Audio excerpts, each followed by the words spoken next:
Kultur er for mig et element i mit liv, som jeg ikke vil undvære. Det kan være mange forskellige ting. Kunst, koncert, musik, mad, familie eller natur. Jeg vil gerne citere en gammel socialdemokratisk undervisningsminister, der sagde, kultur er vaner, og der vil jeg gerne tilføje, det er gode vaner. Kultur betyder mangfoldighed for mig. Altså, vi skal have mange ting heri. Vi skal have mange ting i spil. Mennesker, der mødes gerne på kryds og tværs af alle verdens interesser, og man får mulighed for at måske se nogle nye ting, som man ikke er klar over eller har kendskab til. Og så selvfølgelig også styrke sine nuværende interesser. Kulturhus for mig betyder et fælles sammensted for de forskellige kulturer. Børn, unge og gamle. Og så specielt inden for idrætten, vil jeg sige for mig. En mulighed for at påvirke, hvad det her kulturhus i Egedal det skal blive, sådan så der også ligesom kan være plads til os unge, og det ikke bare bliver bingoaften for seniorer, der skal være. Den største forventning er, at processen her skal være god, og der er jo en summe ved alle bordene, og dem, der startede med at have armene over kors, de har også fået dem ned igen, så ja.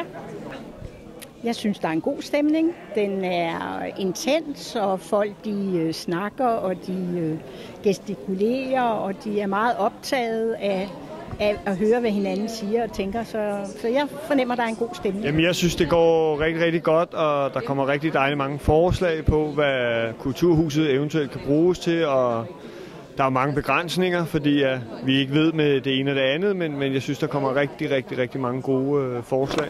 Det er en uvandens følelse. Det har jeg også.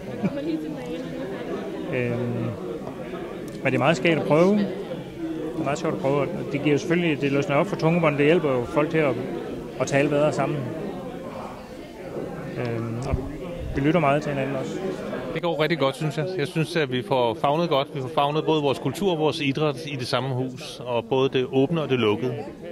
Så jeg synes, det går godt. Der er meget god konsensus om, hvad vi synes, vi vil. Det går rigtig godt, synes jeg. Der er virkelig kreativitet og iver for at putte noget ind i det her nye kulturhus.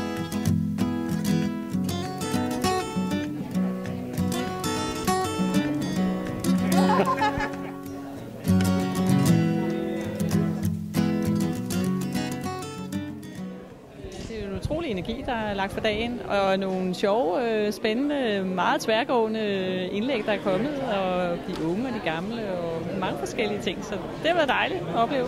Også tanken om, at man skal dele den fællesskabet, den synes jeg er slået godt igennem. Der har været super god stemning og en rigtig god energi, og mange forskellige typer og mange forskellige idéer. Det her det er jo så super vigtigt, så det kan vi jo slet ikke overlade kun til byrødderne.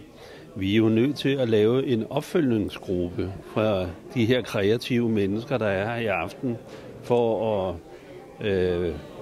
holde dem lidt i ørerne. Det har været helt anderledes, end vi havde forventet, men det har været godt. Ja, alle tiders aften, og jeg håber, at nogle af idéerne i hvert fald bliver gennemført her. Der er mange, måske, som ikke bliver til noget, men det er godt, der kommer nogle nye idéer op. Jeg synes, det har været meget spændende, og jeg synes, det åbner for nogle ting, som man ikke lige tænker over. Og der kommer mange gode idéer frem, ikke? På den måde. Det er meget positivt, synes jeg, der i den retning, altså, når man kan sidde og diskutere på den måde. Det har været altid.